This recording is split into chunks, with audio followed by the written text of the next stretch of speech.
and for the very warm welcome of people from Malaysia. It's a great honor to participate in this first conference for me and to share some feedback and experience of the terrorist attack that happened in Paris and what the lesson we've learned about this event in Paris last year.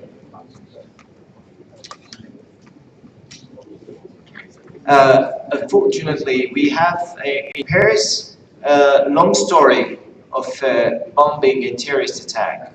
Since the 1970s to now, we did have a lot of patients and very severe terrorist attack and bombing. But the last one in November 2015, it was the worst attack that we had. That was the first time that we had so many patients were killed or severely wounded.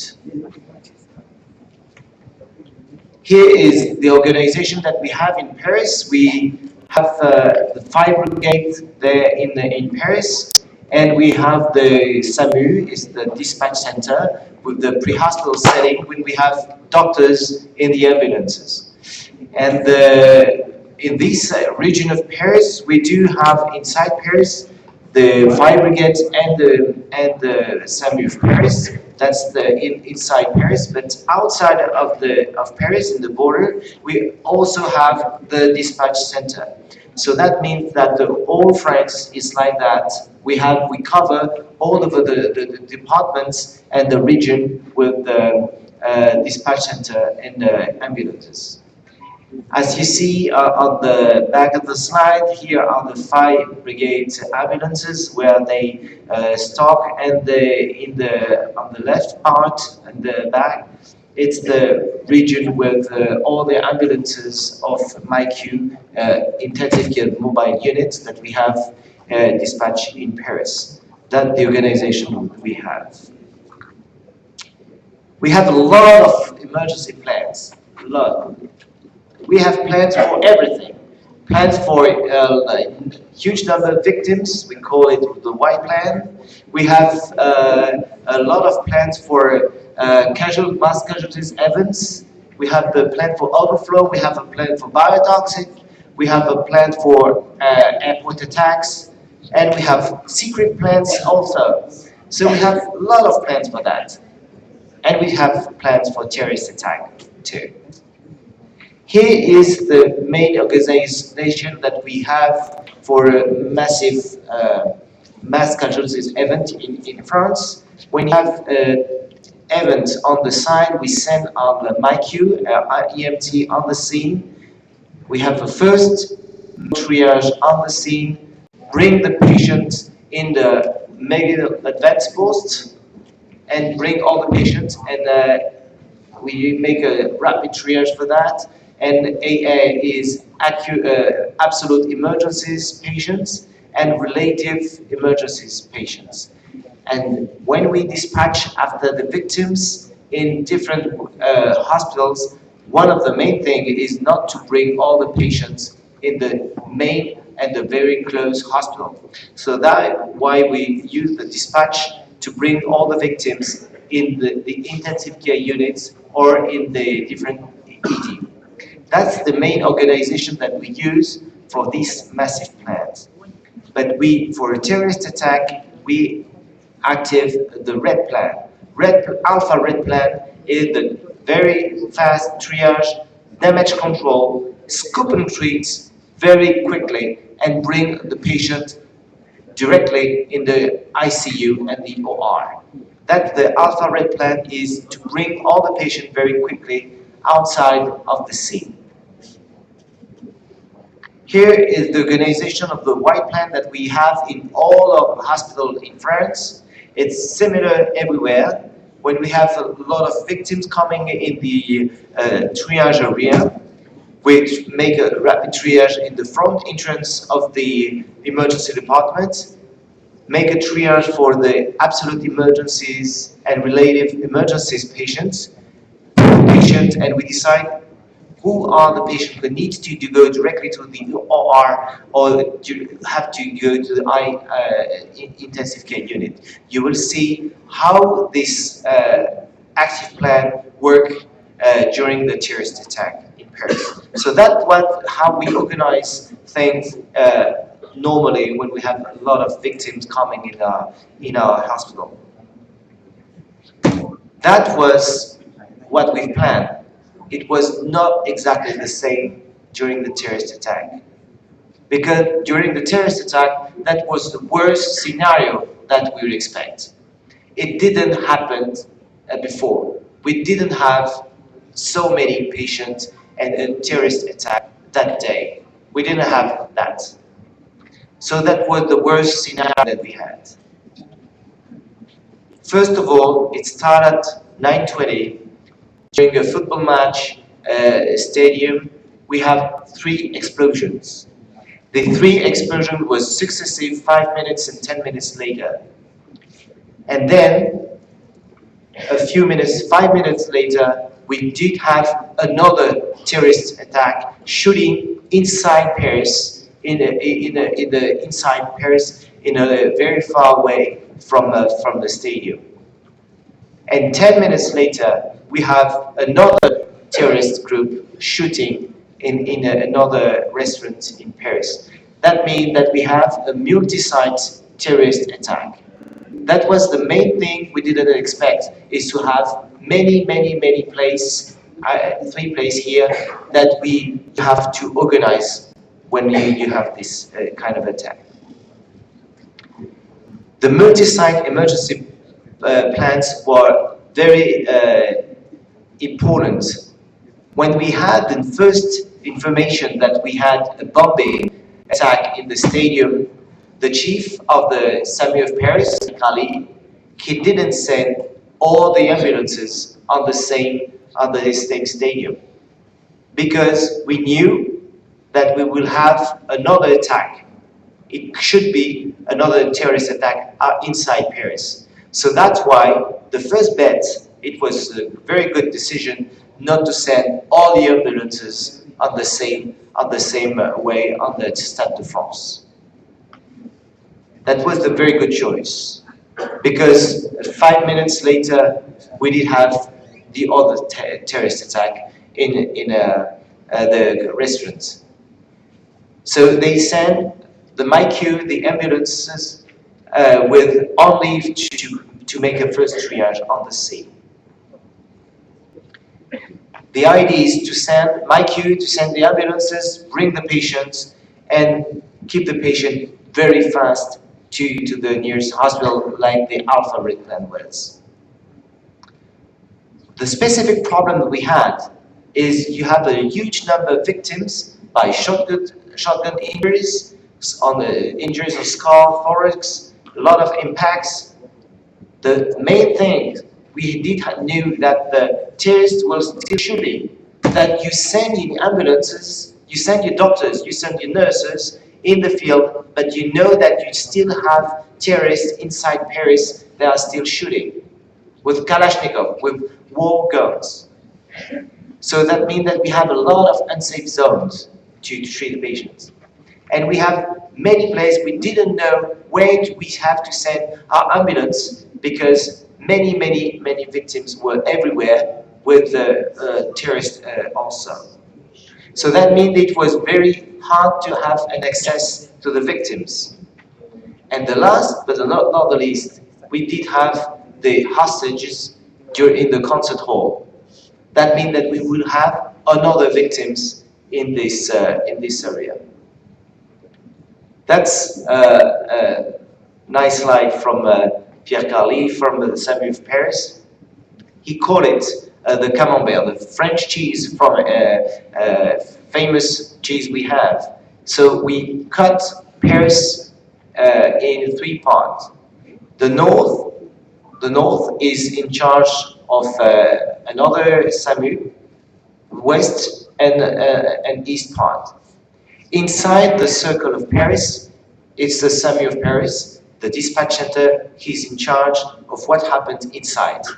And as you see in the first on the north, the Stade de France is the stadium. It was in charge by another SAMU, that is SAMU 95.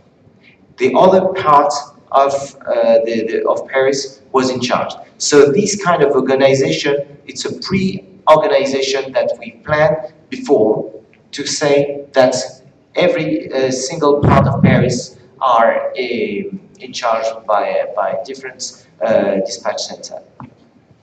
So what happened? As we did have the first football started, by the way, we won the match, but nobody cares. And a lot of people forgot that. And we had the first terrorist attack, first bombing attack. And 5 minutes later, we have a bombing attack in another part of the stadium. So the fire brigade sent some ambulances, but we didn't know what happened. It could be gas explosion, we didn't know. But a few minutes later, we knew that it was a bombing attack. So we sent all the many teams inside, but not all the teams. One of the big good decisions that they decide is to keep all the patients inside the stadium because it was not safe outside. They say, okay, sorry, we don't have, you mustn't go out from the stadium. You have to stay inside. And people were using their phone. We saw on TV, but they stayed inside the stadium because it was too dangerous. It was not safe. So they wait for long hours inside to protect them. And as you see on the left part of the slide, we treat on the scene the first victims with the fire brigade and the French SAMU. Second thing we've used is the triage. We have this tool, we call it Sinus. It's a triage on the scene for victims, and it's a rapid way to make a rapid triage for the victims inside.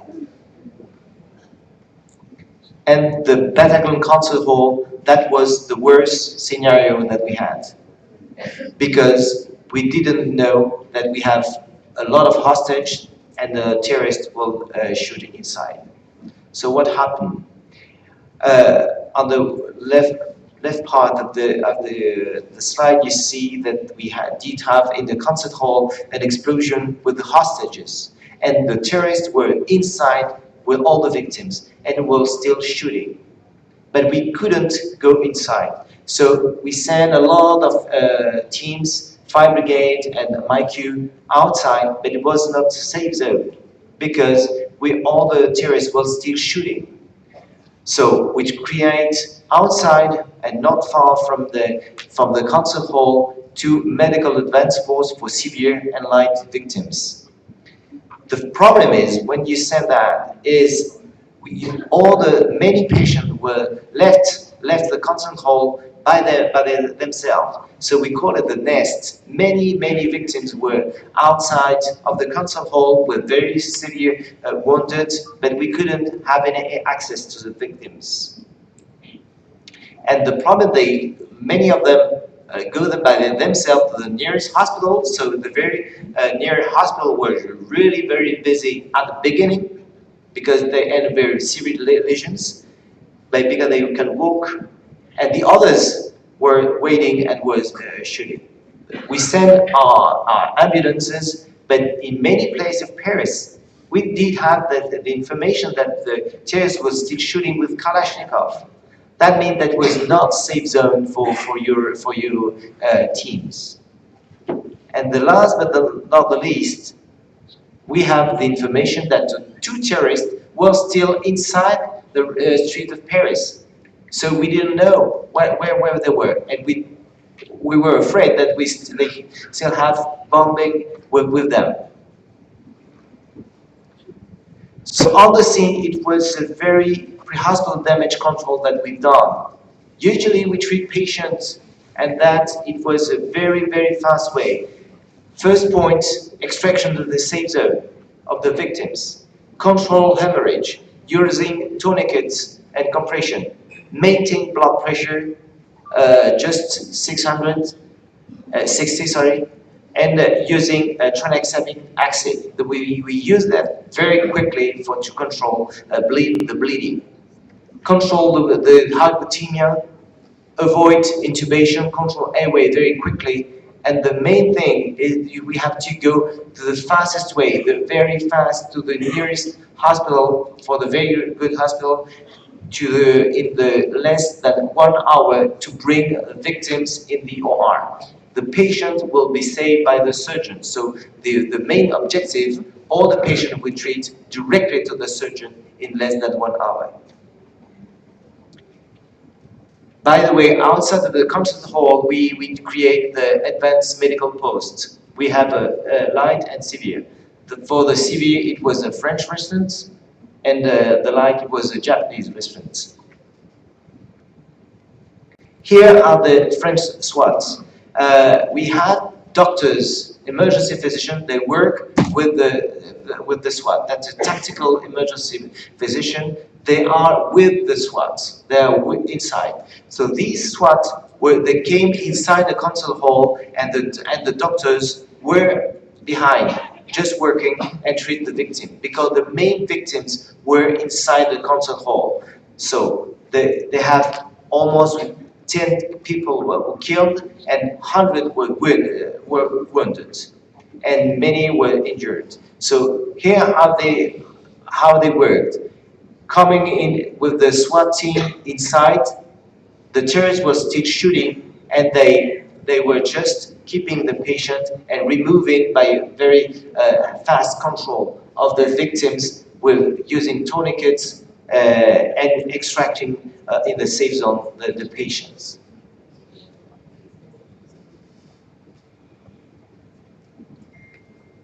It's exactly the same scenario we've used a few months ago with this terrorist attack, is extracting all the patients in the safe zone, because the red zone is a very dangerous zone. So it's we call it combat zone. It's not safe. So extracting the victims outside. Here are the triage system that the SWAT team use. It's a tactical medical triage. It's the red light, you don't touch the patient. Many patients, many dead bodies could have bombing with them. We didn't know that. If they still have very bombing or grenades with the patient here. So we didn't touch them. The second way, it's a yellow light, priority 1, remove the patient, try and to treat on the scene this kind of patient and remove the patient very quickly. And the blue light for priority 2 and 3. In the same way, the French hospital, all of Paris, activated the white plan. White plan means all the hospitals in Paris have to work and to remove all the patients and to prepare or to have the victims in the hospital. So remove and to find a bed for all the hospitals. The idea is to put the patient the right place. I mean, no transfer from another hospital to another. The idea is to bring the patient in the hospital and do not remove the patient. So that means that we have to prepare that. So all the backup team just came in the hospital because they saw on TV, on the radio, that we have an attack. So many doctors came themselves in their hospital, in the ED. And it's one of the points that we can discuss about. We activated all the orthopedic and the trauma team and to dispatch the victims with the coordination on the scene with the dispatch ambulances on the scene. So here the organization of Paris, as you see, we have a lot of hospitals, but as you have seen, the terrorist events, bombing and terrorist shooting was in this part of Paris, and the white plan, we activated all the hospitals to say, okay, prepare to have these kind of number of victims in your hospital. So we send the MyQ ambulances, remove the patients very quickly outside of in a safe zone, in the nearest hospital and the prepared hospital. So you see here how many hospitals we had who were in charge of that. In the same way, it was not enough because we activated all the SAMU very far from Paris. That's one of my job. I was sending. I was one of the EMT that we sent. That mean that for a region, very far region, which was almost at 300 kilometers far from Paris, we sent helicopters to help the team. So many helicopters from the other region of Paris was sent to Paris, and they was still waiting in the drop zone in south of Paris, as you see at the back of the slide, waiting to evacuate all the victims. Because in this during the night we didn't have more information. We have the explosion, we do have the victims, but we knew that we would have more and more terrorist attack. So the dispatch center say, okay, send the helicopters, wait, send many have you can, because I don't know what happens and maybe we'll have more victims again. So we send a lot of HEMS in this situation, and we were waiting for that. This backup plan was very effective to bring the patient outside. Here is very successful work that made by colleagues, anesthesiologists. He worked in the Pitié-Salpêtrière hospital in Paris. He did a fantastic job to organize that. First, in the front of the trauma center, he put a triage team with emergency physicians and surgeons, and 2 surgeons in the front door.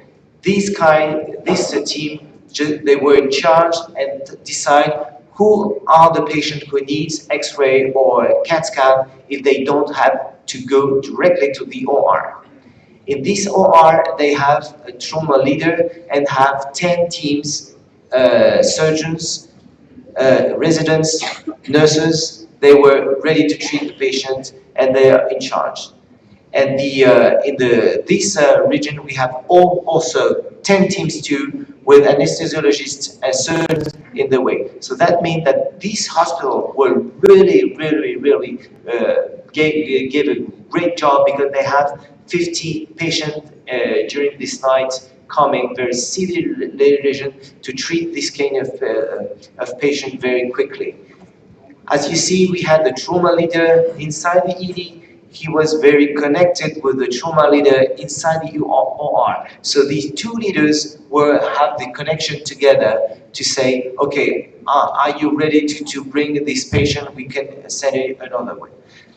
We had in this hospital, they used more than 23 surgeons for many places inside to this place. And some of the surgeons have to move from a hospital to another to help, because sometimes we need vascular surgeons or an ophthalmologist surgeon in this kind of situation. In this organization, when the non-severe patient, they remove all outside of the hospital, and all the team were working.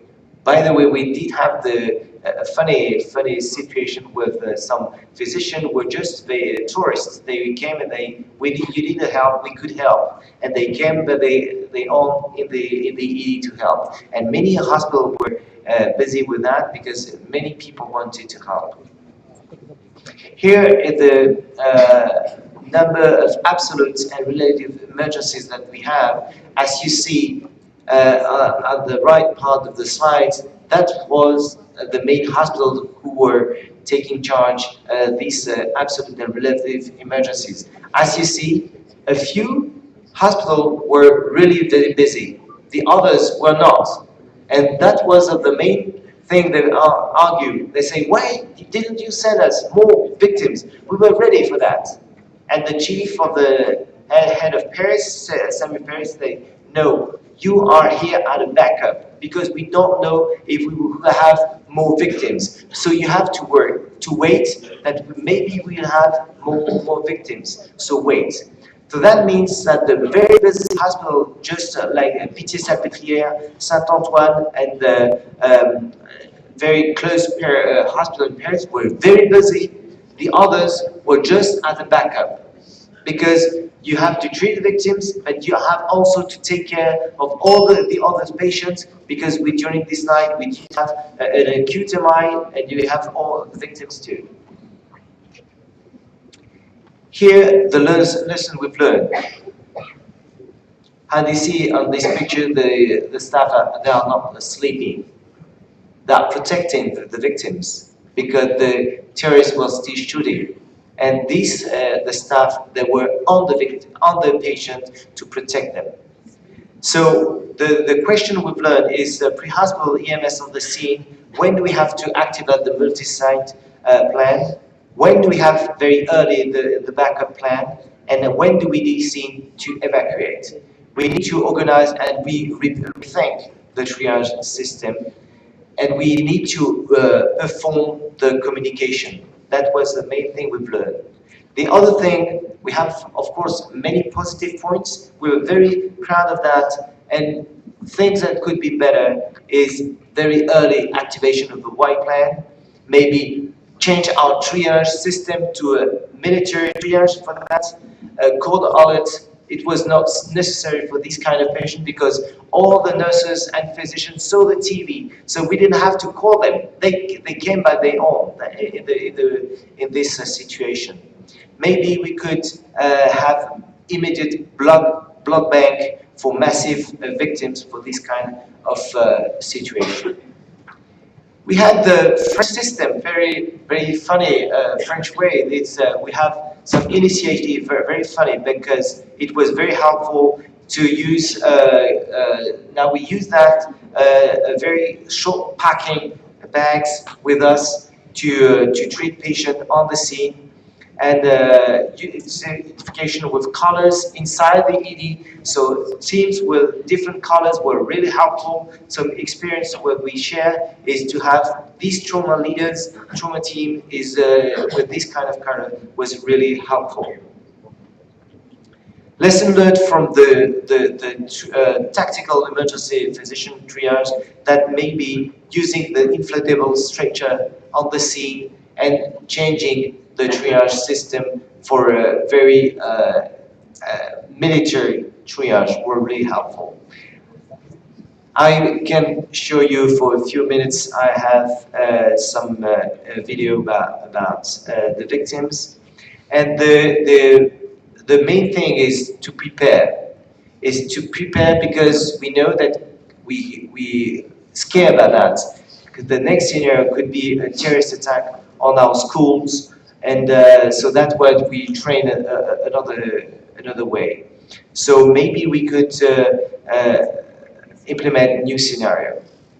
And Dr. Abdul Hassan show you that you need to prepare. Let me show you that the same day, at 9 o'clock in the morning, we did a drill. We did a simulation plan, exactly the same scenario in the morning. That was exactly the same drill we did. And we have indeed we end the drill at the end of the afternoon, when the terrorist attacks start. The team say, "Okay, guys, it's over now. The simulation is over." And we say, "It's not a simulation. That's real." But it was exactly the same scenario. So be prepared to be surprised. That's the main message we would like to share with you, because it's military medicine. It's not what you use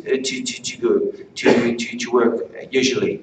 Damage control resuscitation were really helpful for us. Fast and simple external control of hemorrhage, and transport the patient to the surgeons. It was very helpful. It's trauma with the very gunshot lesions, so it's war lesions. And acute straight disorders, of course, we do have this kind of image. Let me show a video now about, oh sorry, we send a video? Yeah. So this event, can we have some sound? Or if you, please. Thank you. So that was the beginning of the terrorist attack. The fire brigade were on the scene, treating the patient and removing the patient outside. Damage control and triage on the scene. Control hemorrhage.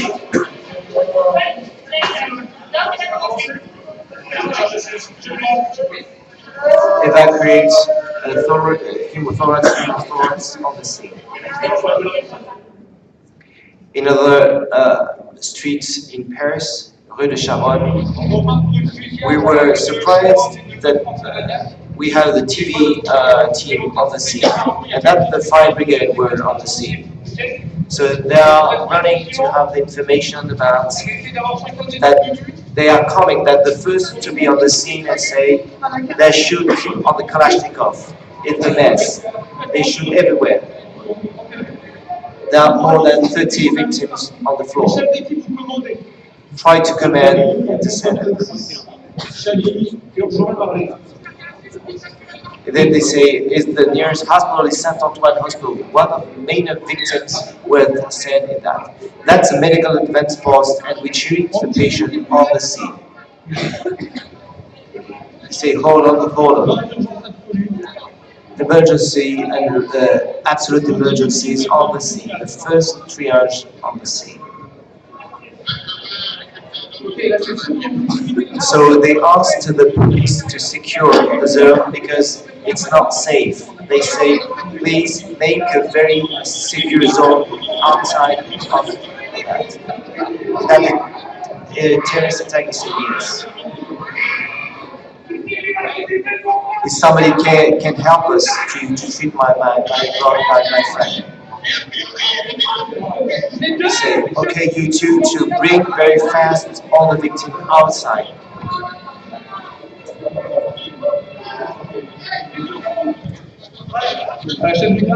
They removed the victims in the first medical advance post.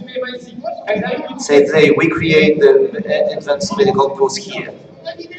We have 30 absolute emergencies. And that the triage sinus would use to make the rapid triage of the victims. Here are two doctors working the fire brigade, and they have they exchange. Here are the victims, so they share who is in charge of this kind of patient. He says, it's my sister. Please stay with her. He said, can you help me? And the guy asked to the fire brigade, do you think she's dead? He said, yes, I'm sorry, guy, she's dead. He said, now it's rapid damage control. So remove all the victims outside and bring them directly to the hospital. Don't lose time. Stay away.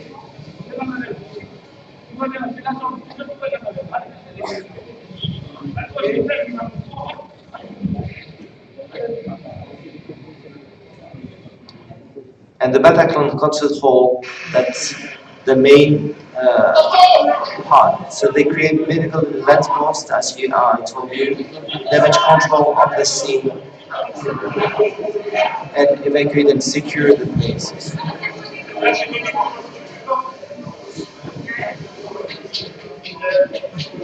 Many of the first victims were removed outside of Paris. So as you see, the stretcher, we've used what we had very fast. So we have all the plan. Here, the colleague from the fire brigade, he was in charge, was coming and evacuating. As you see, you've heard Kalashnikov still shooting. So it was not a safe zone. You hear the shooting word. This guy is dead. She's dead too.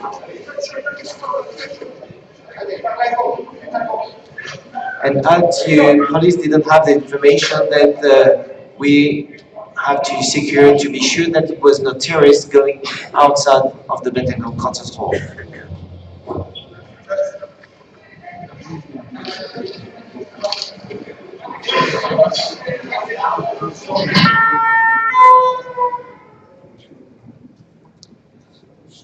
I would like to thank all the colleagues and friends that send us many warm messages for everywhere in the world, so I can reply for the question. Terima kasih. Thank you so much. Thank you very much for the informative and interesting talk, Dr. Eric. Now we will open the floor for any questions.